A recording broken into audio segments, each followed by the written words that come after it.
받고 축복합니다. 우리 옆에 있는 분에게 좀 복잡한데요. 잘 듣고 이렇게 좀 말씀해 주십시오. 하나님의 나라가 시작되었습니다. 계속할 겁니다. 당신 안에서 자라고 있습니다. 당신 안에서 열매 맺고 있습니다. 당신 안에서 완성될 것입니다.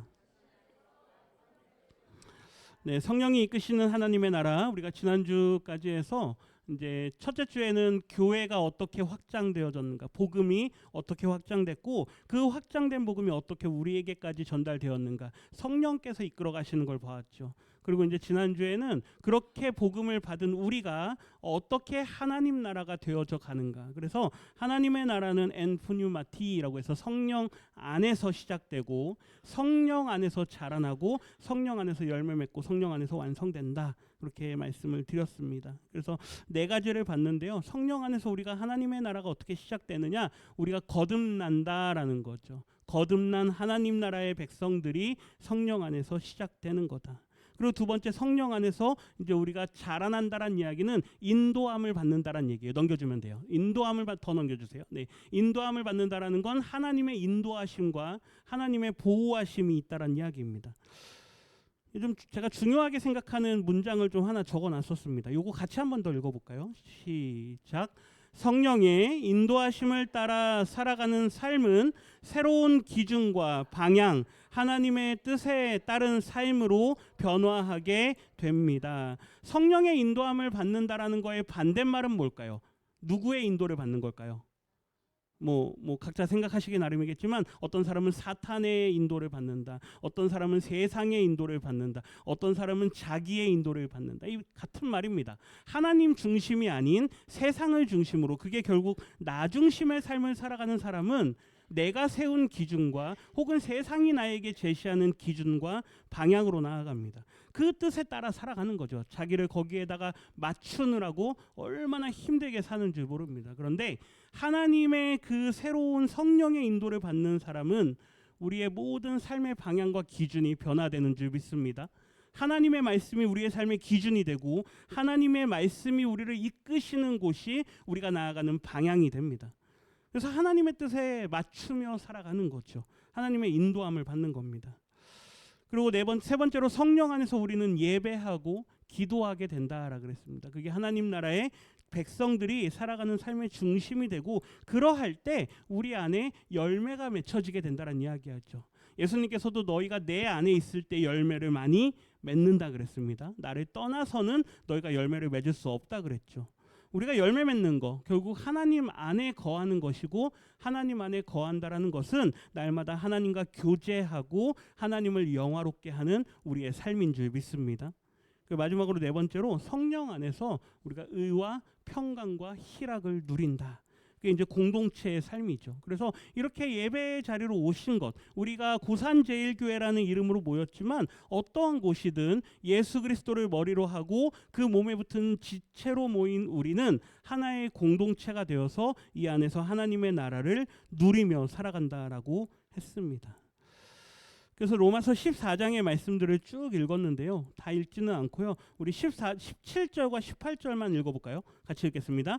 하나님의 나라는 먹는 것과 마시는 것이 아니요 오직 성령 안에 있는 의와 평강과 희락이라. 이로써 그리스도를 섬기는 자는 하나님을 기쁘시게 하며 사람에게도 칭찬을 받느니라.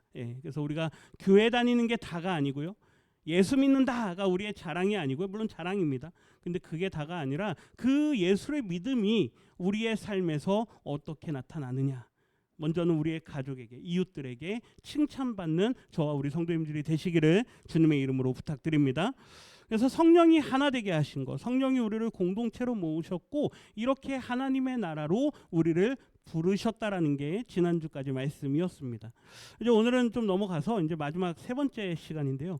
이제 하나님의 나라가 우리 가운데 마침내 드러나게 됩니다. 넘겨주세요. 오늘 이제 소제목인데요. 하나님의 나라가 이제 마침내 완성된 모습으로 우리에게 드러나게 되는데, 그러나 이것이 실제적으로 우리에게 아직 완전히 임하지는 않았습니다. 우리에게 말씀을 통해서 하나님의 나라는 이러한 곳이다라고 하는 걸, 그리고 그 나라가 이렇게 만들어져 갈 거다라는 걸 우리에게 말씀하셨죠. 지난주에 봤던 이 엠프뉴마티라고 하는 성령 안에서 혹은 성령으로, 성령에 감동되어, 이렇게 뭐 다양하게 번역이 되는데, 우리가 읽은 요한계시록을 보면은요, 총 4번에 걸쳐서 성령께서 아주 중요한 순간순간마다 역사하시면서 이 요한계시록을 쓴 사도 요한에게 환상들을 보여줍니다. 요한계시록의 4번의 아주 중요한 장면이 이 엠프뉴마티라고 하는 이 헬라어가 쓰이는데, 한번 보세요. 1장 1절에 보면 이제 사도 요한이 성령에 감동이 되었다라고 이제 우리말 번역은 그렇게 했습니다. 그것도 성령 안에서라는 표현이에요. 근데 이게 언제냐면 주의 날에 이렇게 기록이 돼요. 주의 날에. 그가 하나님을 예배하는 날에. 그러니까 우리는 하나님 안에 있을 때에 언제나 하나님의 인도함을 받을 수 있는 줄 믿습니다. 그러니까 사도 요한이 비록 그가 반모섬이라고 하는 섬에 감옥에 갇혀 있었지만, 유배돼 있었지만, 그 안에서도 하나님을 예배하고 하나님을 찬양하고 있었습니다. 두 번째 또 보면 4장에 가면 이제 성령의 감동이 되어 하면서요, 하늘의 천상에 하나님의 보좌를 보여줍니다. 하나님이 계시는 곳, 하나님이 계시는 곳에 하나님을 예배하는 장로들이 있고, 그리고 천사들이 있습니다. 하나님이 영광을 받으시는 모습을 이 4장에서부터 쭉 보여줍니다. 그러면서 하나님의 통치와 권세를 보여주는 게 4장부터 16장까지 아주 길게 내용이 이어집니다. 그리고 마지막 17장으로 가면 이제 하나님의 최후 심판 때 모습이 어떻게 되느냐, 우리가 이제 바벨론, 음녀라고 이제 번역이 되는 이 바벨론이 어떻게 하나님 앞에 심판받는가, 최후 심판이 나오고, 그다음에 마지막 4번째가 21장에 가면 하나님의 나라가 이제 완성되어진 하나님의 나라가 예루살렘, 새 예루살렘이라고 하는 성으로 우리 가운데 임하는 걸 보여줍니다. 그래서 요한계시록을 어떤 사람들은 너무 어렵다, 너무 어렵습니다, 환상이 많고 상징이 많고 하니까 이게 너무 어렵고, 또 잘못 해석하면 왠지 이단에 빠질 것 같고, 이미 이단들이 요한계시록을 가지고 너무 장난을 많이 해놔서 어렵습니다 하는데요, 적어도 우리가 건강하게 요한계시록의 말씀들을 대하려면 요 4구절, 이 4부분으로 나눠지는 요 정도는 좀 머릿속에 틀을 잡으시면 이제 쉽게 보실 수가 있습니다.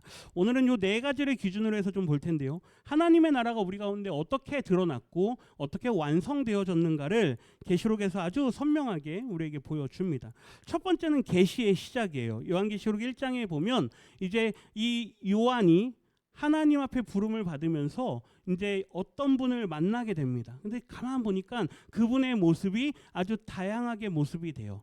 그런데 나중에 보니 그분이 누구냐? 죽었다가 살아난 분이다라고 당신을 소개합니다.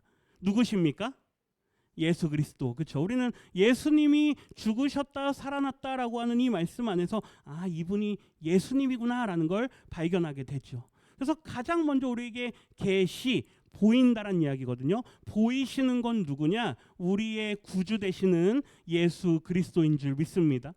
그래서 예수 그리스도를 보고 예수 그리스도를 믿어야 하나님의 창조부터 이 모든 이야기들을 믿을 수 있게 된다라는 겁니다. 그러니까 저는 예수님은 안 믿는데 하나님은 믿습니다. 이게 사실은 말이 안 되는 이야기예요. 하나님을 믿으려면 누구를 믿어야 된다? 예수님을 믿어야 돼요. 한번 보세요. 1장 12절, 10절인데요. 아까 읽었던 말씀인데, 주의 날에 내가 성령에 감동되어, 그러면서 내 뒤에서 나는 나팔 소리 같은 큰 음성을 듣습니다. 하나님께서 요한에게 음성을 들려주세요. 우리 12절과 13절 같이 한번 읽어보겠습니다.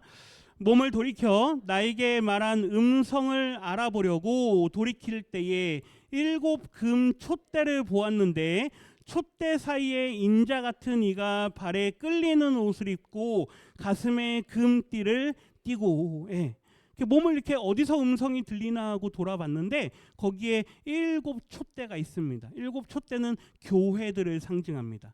교회들 사이에 누가 있냐면 인자 같은 이가 서 계십니다. 우리가 수요일날 요한계시록을 좀 하고 있는데 아마 들으셨던 분들은 아실 겁니다. 이 촛대 사이를 거니신다라는 건 예수님께서 교회의 모든 권세를 쥐고 계신다라는 이야기입니다.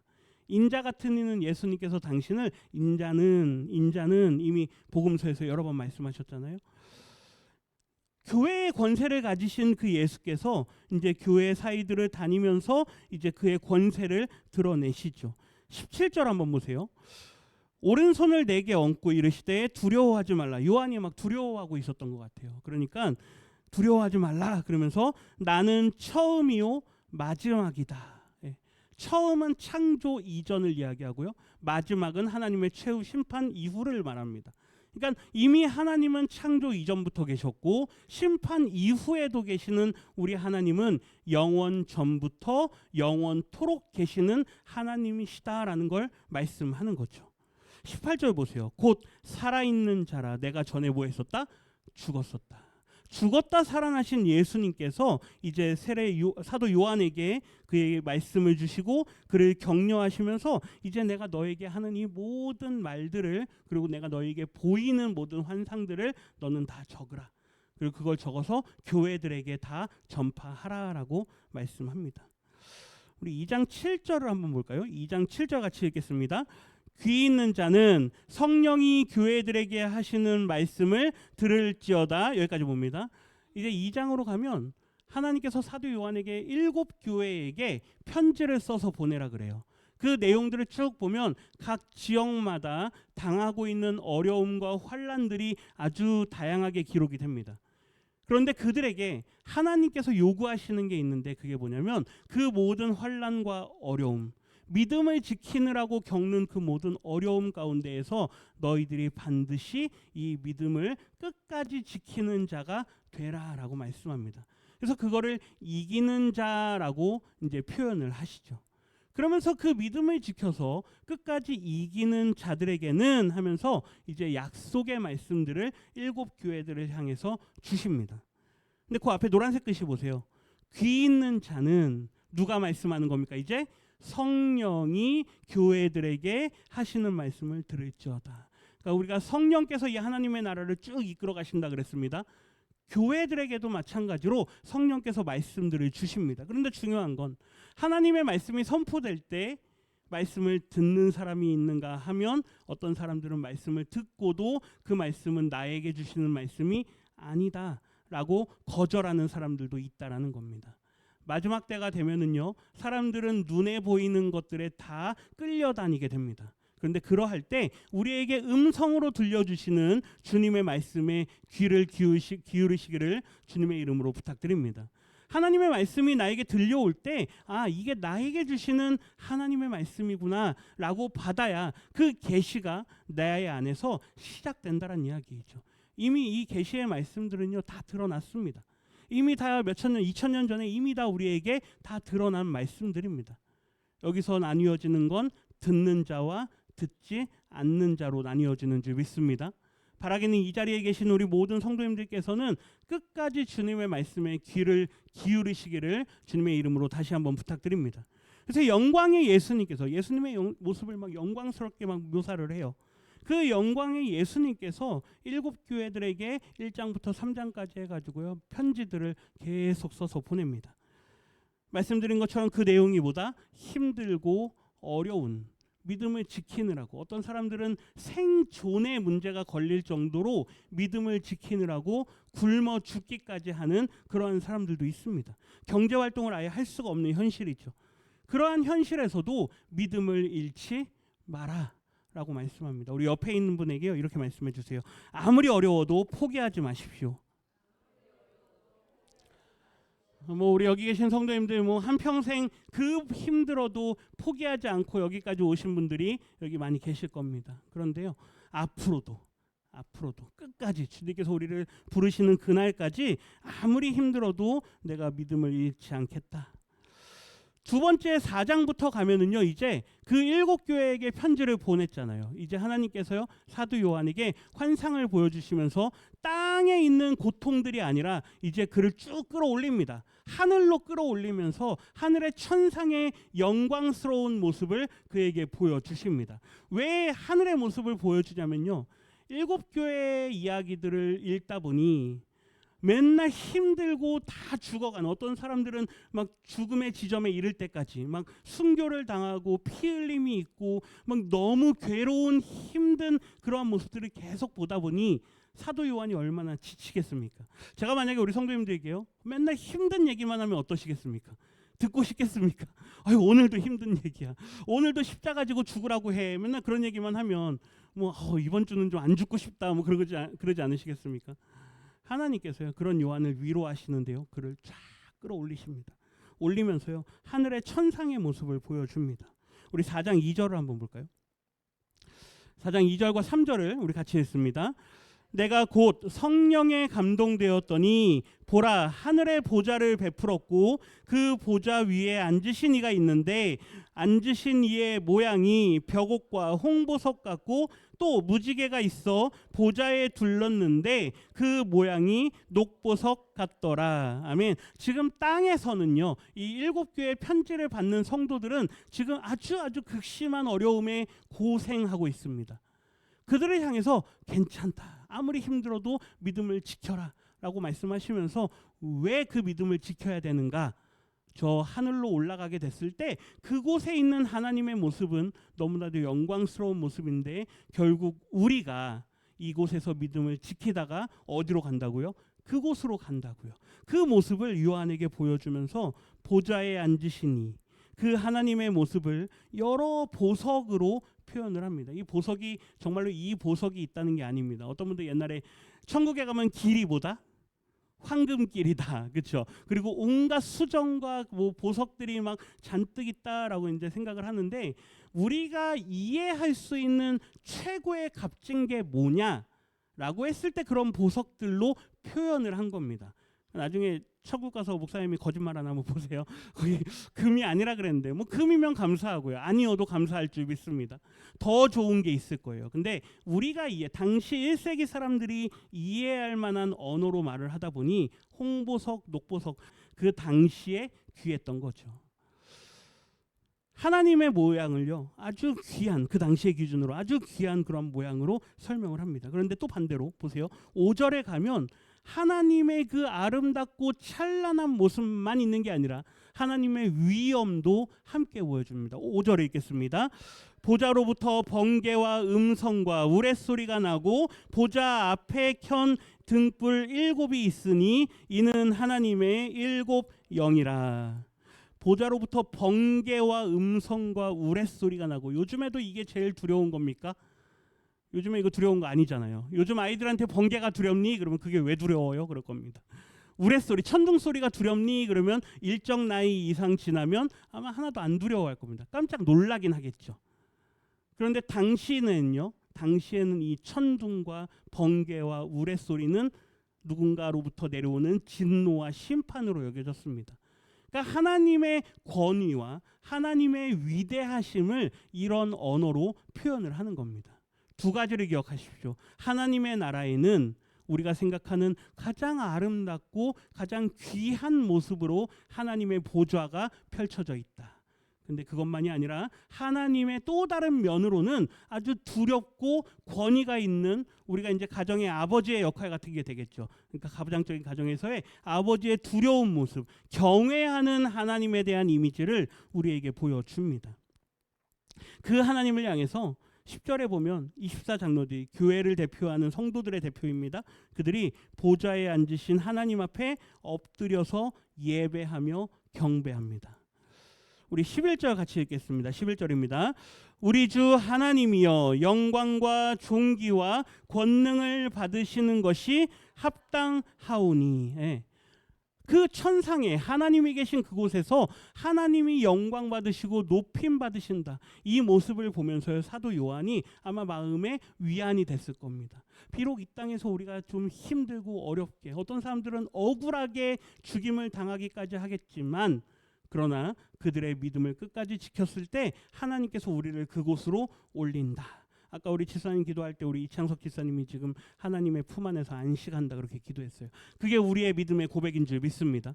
네, 그것을 바라고 그것을 기대하며 이 땅 가운데 힘들어도, 우리 집사님 예배하는 모습 우리가 다 봤잖아요. 힘들어도 그 예배를 끝까지 지키면서 하나님 앞에 나아가는 겁니다. 그리고 그곳에서 영원한 안식을 누릴 때 그 기쁨과 감격이 얼마나 크겠습니까? 그 기쁨과 감격은요, 우리가 이 땅에서 좋은 거 봤을 때 잠깐 기뻤다가 금방 사라지는 우리의 그런 약한 모습이 아니라 영원토록 기쁨과 감격이 우리 안에 흘러 넘치게 된다는 거죠. 여기서 선물 하나 받으면요, 선물 받고 기쁜 게 얼마나 가십니까? 잠깐 좋았다가 막 기뻐했다가 조금 지나면 사라져 버리잖아요. 근데 하나님의 구원과 하나님 나라의 선물은 영원토록 그 기쁨이 이어진다라는 겁니다. 사도 요한이 그렇게 하나님의 나라를 보잖아요. 그리고 거기서 이제 이어지는 모습이 16장까지 쫙 하나님의 심판이 등장합니다. 인을 떼는 심판, 나팔을 부는 심판, 대접을 쏟아붓는 심판이 세트로 해가지고 막 계속 나오거든요. 16장까지 막 길게 이어져요. 그 내용들을 읽다 보면 하나님께서 마지막 때에 이렇게 심판하는구나. 우리 수요일에 나오시는 분들 아실 겁니다. 이렇게 심판하는구나. 여기서 포도를 땄는데 밟았는데 거기서 피가 나오고 저 광주까지 피가 흘러갈 정도 막 이런 이야기들 했잖아요. 하나님의 심판은 두렵고 큽니다. 그런데 그것만 있는 게 아니고요. 반대로 하나님께서 우리 믿는 성도들을 위해서 구원하신다라는 메시지도요 계속 주십니다. 심판과 구원이 계속 16장까지 계속 이어지죠. 그래서 두 번째, 이 하나님 나라의 보좌에서 보여지는 이 환상은 하나님의 보좌와 그곳에서 드려지는 예배, 어린 양, 그리고 하나님의 심판, 이 모든 것들이 쭉 이어지죠. 그리고 세 번째 이제 17장에 가면 하나님의 최후 심판을 우리에게 보여줍니다. 제가 왜 성경을 이렇게 길게 이야기하냐면요, 이게 다 누가 이끌어 가시는 거기 때문에요. 성령께서 이끌어 가시는 거기 때문에. 아까 1장에서 4장에서 했잖아요. 이제 17장에 가면 성령께서 한 번 더 보여주세요. 마지막 그 바벨론, 우리를 유혹하고 우리를 죄에 빠지게 하고 우리로 하여금 그 진노의 포도주를 먹게 하는 그 바벨론을 하나님께서 심판하시는데 이제 그 중요한 장면을 성령께서 이끌어 가십니다. 우리 17장 3절과 4절 같이 한번 읽어봅니다. 곧 성령으로 나를 데리고 광야로 가니라. 내가 보니 여자가 붉은빛 짐승을 탔는데 그 짐승의 몸에 하나님을 모독하는 이름들이 가득하고, 여기까지 먼저 봅니다. 한 여인이 있는데 그 여인이 짐승을 탔습니다. 이제 짐승은 아마 수요일날 나오신 분들은 알 거예요. 용이 하나 있고요. 그 다음에 바다에서 나오는 짐승이 있고 땅에서 나오는 짐승이 있습니다. 고개가 끄덕끄덕 되는 분들은 그래도 잘 들으셨다는 이야기예요. 그 짐승들이 있는데 이 여인이 그 짐승 위에 타요. 그리고요, 이 세상을 막 통치하는 것처럼 막 자기 마음대로 막 합니다. 그런데 보세요, 이름이 써 있어요. 이름이 어떤 이름입니까? 하나님을 모독하는 이름. 구약에서부터 쭉 보면은요, 하나님께서 가장 중요시 여기고 정말로 하나님께서 죄송합니다, 빈정상할 정도로 기분 상해했던 게 언제냐면요, 하나님의 이름이 모욕당했을 때예요. 그래서 유대인들에게 있어서 정말로 가장 큰 죄가 뭐냐? 신성 모독죄예요. 예수님이 십자가에 달려 죽으신 이유가 뭐냐? 신성 모독죄예요. 하나님은 한 분인데 왜 너가 하나님의 아들이라 그러냐? 그러면 너도 뭐다? 하나님, 신이다 이 말이잖아요. 신성 모독이다. 구약 시대부터요, 하나님은 당신의 이름이 거룩히 여김을 받기를 원하셨습니다. 그래서 예수님도요, 기도를 가르치실 때 하나님의 이름을 어떻게 해요? 거룩하게 여김을 받게 해라. 그 기도를 했던 거예요. 그런데 보세요, 하나님의 이름을 어떻게 해요? 모독하는 이름들이요, 이 세상에 충만하다라고 성경은 말씀합니다. 지금이 그러한 때인 줄 믿습니다. 언제나 예수님이 승천하신 이후로는요, 이 세상은 하나님의 이름을 모독하는 이름들로요 가득 차왔어요. 늘 사람들은 하나님의 이름을 비방하고 하나님을 믿는 자들을 핍박하고 조롱하고 그들을 멸시하는 그러한 모습들을 늘 보여왔다라는 겁니다. 4절 말씀 보세요. 같이 읽겠습니다. 그 여자는 자주빛과 붉은빛 옷을 입고 금과 보석과 진주로 꾸미고 손에 금잔을 가졌는데 가증한 물건과 그의 음행에 더러운 것들이 가득하더라.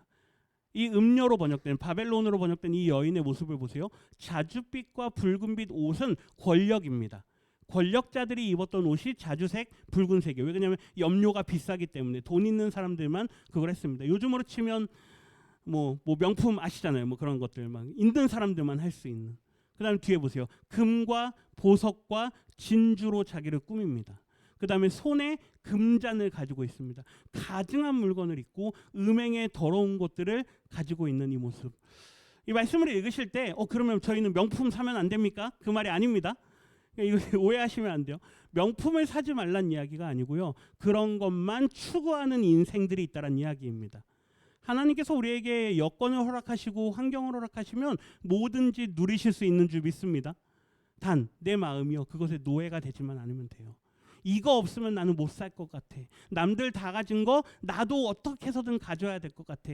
나중에는요 거기에 우리의 목이 다 매여 있습니다. 이 여인은요 사람들을 그렇게 이끌던 사람들이에요. 나를 봐라. 나를 봐라. 이게 아름답지 않니? 이게 화려한 인생이 아니니? 이러한 삶을 살고 싶지 않니? 하나님을 예배하는 이 시간, 이 더운데 여기에 나와가지고 이렇게 앉아 계신 우리 성도님들을 보면서요, 야, 왜 거기 그렇게, 옛날에는 사람들도 별로 없어가지고 그나마 덥지도 않았어요. 근데 요즘엔 그나마 사람들이 조금 더 생기니까 더워요. 좀 에어컨을 바꿔야 되나 지금 그럽니다. 하나님께 세상에서 우리를 볼 때요, 야, 왜 저 사람들은 저러고 있지?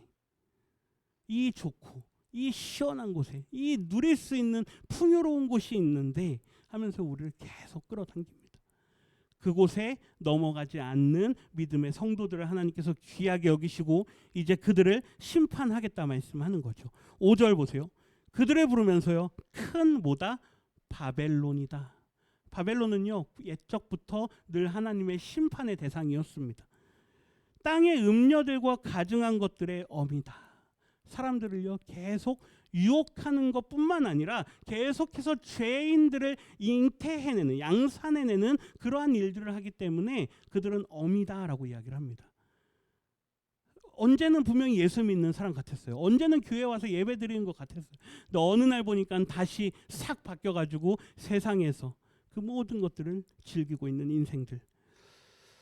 14절 보세요. 어린 양은 예수님입니다. 예수님이 이제 그들과 함께 뭐합니까? 싸우십니다. 이제 최후 전쟁이 드러나요. 그리고 마지막에 보면요 어떻게 해요? 그들을 이기실 것이다. 18장 2절과 5절 같이 한번 읽겠습니다. 18장 2절만 먼저 읽습니다. 힘찬 음성으로 외쳐 이르되 무너졌도다 무너졌도다 큰 성 바벨론이여, 귀신의 처소와 각종 더러운 영이 모이는 곳과 각종 더럽고 가증한 새들이 모이는 곳이 되었도다. 이러한 곳이었던, 이 말이에요. 이러한 곳이었던 어디요? 바벨론이. 이러한 자들이 모이고 이러한 자들이 모여서 늘 음행을 즐겨하던 그 바벨론이 예수 그리스도의 심판을 받아서 어떻게 됐다고요? 무너졌도다. 무너졌도다. 그게 무너지면 우리 믿음의 사람들은 기뻐서 하나님을 찬양할 줄 믿습니다. 그런데 그와 함께 했던 사람들은 어떻게 할까요? 그 바벨론과 함께 그곳에서 즐겨하던 자들은 어떻게 할까요? 5절에 보면 하나님이 그들의 불의한 일을 기억하시면서 그들을 심판하거든요. 하나님의 심판은 자비가 없는 줄 믿습니다. 무자비한 하나님이세요. 왜 하나님 사랑의 하나님인데 자비가 없냐? 하나님은 죄 앞에서는 자비가 없는 줄 믿습니다. 근데 뒤에 보세요. 18절 보면요, 세상 사람들이 불타는 연기를 보면서 이렇게 말합니다. 이 큰 성과 같은 바벨론입니다. 바벨론과 같은 성이 어디 있느냐? 우리는 이제 어디에 기대고 살아야 되느냐 그 말이에요. 우리가 저 바벨론을 의지하고 저 바벨론을 기대고 그곳에서 우리가 생업을 얻고 그곳에서 우리가 유흥을 즐기고 그곳에서 우리가 모든 쾌락을 누렸는데 저 성이 저렇게 불타고 무너지니 우리는 이제 어디를 기대해야 되느냐. 21절에 보면 큰 성 바벨론이 비참하게 던져지게 됩니다. 그러면서 19장 1절인데요. 같이 읽겠습니다. 이 일 후에 내가 들으니 하늘에 허다한 무리의 큰 음성 같은 것이 있어 이르되 할렐루야, 구원과 영광과 능력이 우리 하나님께 있도다. 아멘. 그 하나님께서 세상을 심판하는 모습을 보면서요, 영광스러운 그 보좌에 함께하는 믿음의 성도들이 하나님을 찬양합니다. 그 하나님을 찬양하는 자리에 우리 성도님들이 다 함께 하시기를 주님의 이름으로 축원합니다. 세상을 보면서 야, 저 어떡하냐. 나는 아직 저기 땅도 못 사봤는데, 나는 아직 저기 아파트 못 살아봤는데 이러고 계시면 안 돼요. 세상이 심판받을 때 우리는 하나님 앞에 우리의 구원함을 인하여 하나님 앞에 감사하며 찬양하시기를 부탁드립니다. 그래서 이 세상을 미혹하는 음녀 바벨론, 그들의 타락과 그들을 향한 심판과 그리고 우리를 구원하시는 이 하나님의 구원의 이야기가요, 이제 17장부터 20장까지 쭉 이어지죠. 그리고 이제 마지막, 이제 끝입니다. 마침내 우리 가운데 이제 최종적으로 완성된 하나님의 나라를 21장부터 해서 22장까지 우리에게 보여주죠. 아까 그랬잖아요. 세상 사람들이 저 바벨론이 무너지고 불타는 모습을 보면서 어떻게 한다고요? 야, 저 바벨론이 저렇게 무너지니 이제 우리는 어떡하느냐. 혹시라도 그러고 싶은 마음이 있다면 이 말씀을 한번 기억하십시오. 10절 말씀 같이 읽겠습니다. 21장 10절 같이 읽습니다. 성령으로 나를 데리고 크고 높은 산으로 올라가 하나님께로부터 하늘에서 내려오는 거룩한 성 예루살렘을 보이니. 큰 성 바벨론이 무너졌습니다. 세상 사람들이 의지할 게 다 사라졌다라고 합니다. 이제 우리도 저 바벨론처럼 멸망하겠구나. 그런데 구원받은 하나님의 백성들을 향해서요, 하나님께서 그들과 함께하기 위해서 하나님의 나라 거룩한 성 예루살렘으로 우리 가운데 임하시기 시작합니다. 앞에 보면 성령으로, 이것도 뭐요? 엔푸뉴마티. 그래서 성령께서요 우리에게 보여주시는 거예요. 12절 보세요. 아까 보좌의 모습과 마찬가지로 이 새 성 예루살렘도 그 당시에 볼 수 있고 이해할 수 있는 언어로 설명을 합니다. 12절과 14절입니다. 같이 읽습니다. 크고 높은 성곽이 있고 12문이 있는데 문에 12천사가 있고 그 문들 위에 이름을 썼으니 이스라엘 자손 12지파의 이름들이라. 먼저 보면요, 12성문이 있어요. 성문은 문이 많을수록 그 성이 크다란 이야기입니다. 그러니까 성이 크다란 이야기는, 그 성이 크다는 이야기는 뭡니까? 그만큼 권세가 크다라는 걸 보여주겠죠. 그리고 12문을 보니까 12지파의 이름들이 있어요. 구약의 성도들의 대표입니다. 그리고 뒤에 14절 보세요. 14절에 있습니다. 그 성의 성곽에는 12기초석이 있고 그 위에는 어린 양의 12사도의 12 이름이 있더라. 보세요. 이번에는 예수님의 12제자였잖아요. 그 12사도의 이름들이 또 기록이 되어 있습니다. 신약의 성도들의 대표입니다. 그래서 나중에 보면 이제 뭐 14만 4천 명이 어디서 나오냐 할 때 구약의 대표와 신약의 대표들 뭐 그 숫자를 이야기하는데, 중요한 건 우리 모든 믿음의 성도들의 이름이 그 성 예루살렘에 새겨져 있는 줄 믿습니다. 그래서 그 성이 임하면서 우리가 의지하고 우리가 바라보고 우리가 평생 사모해야 될 성은 바벨론이 아니라 어디다? 하나님의 나라, 새 예루살렘 성이다라는 걸 그 당시 살던, 땅에 살고 있던, 아주 힘들게 믿음을 지키며 살고 있던 성도들을 향해서 하나님께서 보여주시는 말씀인 줄 믿습니다. 이 말씀은 오늘날 우리에게도 말씀합니다. 이 땅에서 믿음을 지키며 살아가는 게 얼마나 힘듭니까? 그 힘듦 가운데 있지만 이 영원한 성 새 예루살렘이 우리 가운데 임할 거를 기대해라. 보세요. 26절에 보면 사람들이 그 길로 막 왔다 갔다 하거든요. 그 성이 이제 활발해진다는 이야기예요. 바벨론으로 사람들이 활발하게 살았습니다. 그런데 바벨론과 함께 했던 자들은 다 심판받아요. 이제 남아있는 구원받은 백성들이 새 예루살렘 성으로 활발하게 살아가는데, 그곳에 들어갈 자들은 27절에 보면 어린 양의 생명책에 기록된 자들입니다. 우리 사랑하는 성도님들의 이름이 그곳에 기록된 줄 믿습니다. 그 이름이 기록된 자들이 활발하게, 그 당시 땅에서는요 믿음을 지키느라고 경제활동을 못했어요. 황제가 신이다라는 신앙 고백을 해야만 했습니다. 그러니 그 신앙 고백을 못하니까 경제활동을 못해요. 그러니까 굶어 죽는 지경에까지 이르렀다는 이야기입니다. 그런데 이곳에서는 경제활동을 마음껏 할 수 있습니다. 22장에 가면요, 그 하나님의 나라가 완성되잖아요. 쭉 넘겨주세요. 마지막으로 가겠습니다. 22장 17절에 가면 보세요. 성령과 신부가 말씀하시기를, 이제 뒤에 보세요. 오라 합니다. 오라. 당시 요한계시록이 기록될 당시에는요, 사람들이 오라라고 하지 않았어요. 너희들이 오기 위해선 누구를 신으로 인정하라? 황제를 신으로 인정하라 그랬습니다. 황제를 신으로 인정하지 않는 자들은 다 뭐하라? 가라. 너희들은 이곳에 살 수 없다. 그랬거든요.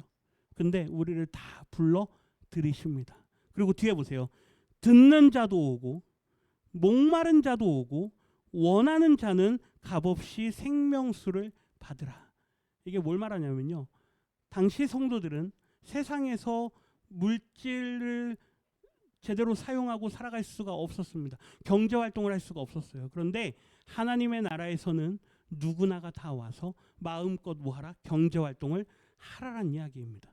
아, 그럼 천국 가면 우리가 거기서도 돈 주고 사 먹는구나, 그 이야기가 아닙니다.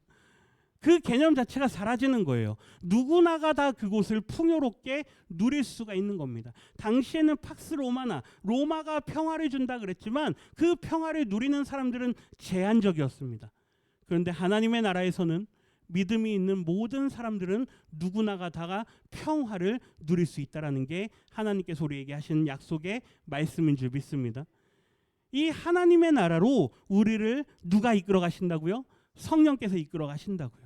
그래서 내 안에 성령님, 나와 늘 함께 해주십시오. 나의 삶을 인도해 주십시오. 나를 이끌어 주십시오. 완성된 하나님의 나라가 마침내 나에게 임할 그때까지 내 삶이 성령에게 이끌림 받은 삶이 되게 해 주십시오. 이 기도를 잃지 않으시기를 주님의 이름으로 축원합니다. 이제 8월 달에 이제 더운 여름, 이제 더 더울 텐데요. 그 더운 여름철에도 하나님, 내가 주님 손에 붙들려 있겠습니다. 하나님을 의지하겠습니다. 이러한 믿음으로 우리의 남은 평생의 삶을 승리하며 이기는 자로 살아가시는 우리 모든 성도님들 되시기를 주님의 이름으로 축원합니다.